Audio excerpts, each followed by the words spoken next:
Very good morning, everyone. What I'm going to share now is going to be of utmost importance and it's going to add a lot of value because many people, many candidates, they get everything right in FR, but they get stuck in theory because of not knowing where to focus. So let's quickly discuss a couple of questions which has got a lot of chances of coming.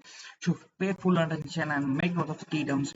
So the question is briefly elaborate the various circumstances that may result in material information being obscured. So this is from Ind AS 1. So first is information regarding a material item, transaction or other event is disclosed in the financial statements, but but but the language used is vague or unclear. So this is first.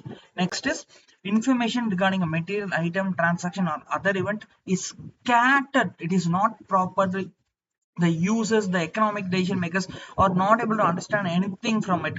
Next is dissimilar items, transactions or other events are inappropriately aggregated. Next is similar items, transactions or other events are inappropriately disaggregated. So first one was dissimilar items was inappropriately aggregated. Now next is similar items, transactions or other events are inappropriately aggregated. And lastly, the understandability of the financial statements is reduced as a result of material information being hidden by immaterial information to the extent that a primary user is unable to determine what information is material. That is it. The main reason being sharing this as an important question is this kind of point wise questions are repeatedly asked in recent trends. So these are the few things that is pending to be tested, so all the way more important. So let's quickly summarize and move to the next question. So the question was, what are the circumstances that may result in material information being obscured? So the first two were relating to the information.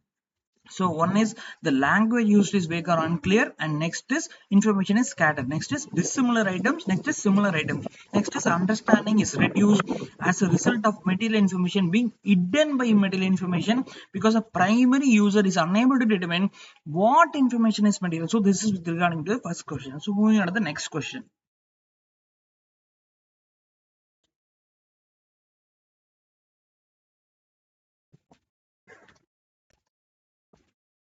So, what are the various scenarios in which entity may depart from a requirement of an Ind AS, and what are the various disclosures should be made when entity departs from a requirement of Ind AS? So, first is the management has concluded that financial statements present a true and fair view of the entity's financial position, financial performance, and the cash flows. Next is that it has complied with applicable Ind AS except that it has departed from a particular requirement to present a fair one, true and fair view. That is very, very important. The compliance is no, not negotiable, but a departure from a particular requirement is in a specific scenario is allowed. Next is the title of the Ind AS from which the entity has departed, the nature of departure. Repeat, listen. The title, the nature, including the treatment that Ind AS would require. And the reason why the treatment would be so misleading in the circumstances, the justification, this C point is very, very important because the justification why the management has departed from the Ind AS is important. So it would conflict with the objective of financial statements set out in the conceptual framework and the treatment adopted. Lastly, for each period presented, the financial effect of the departure on each item in the financial statements that would have been reported in complying with the requirement. That is it. So this is with regarding to departure from Ind AS and the justification and reasons. 4 points. So first one what we saw was what are the circumstances in which the material information being obscured. Now it's a departure from Ind AS. Make full use of, make note of the key terms right away. A lot of chances for this coming, and ensure you watch this video on exam day morning as well, so that you don't miss out on this marks if it comes in the exam. Straight away you can pocket it within 3 to 4 minutes. All the best. Keep going.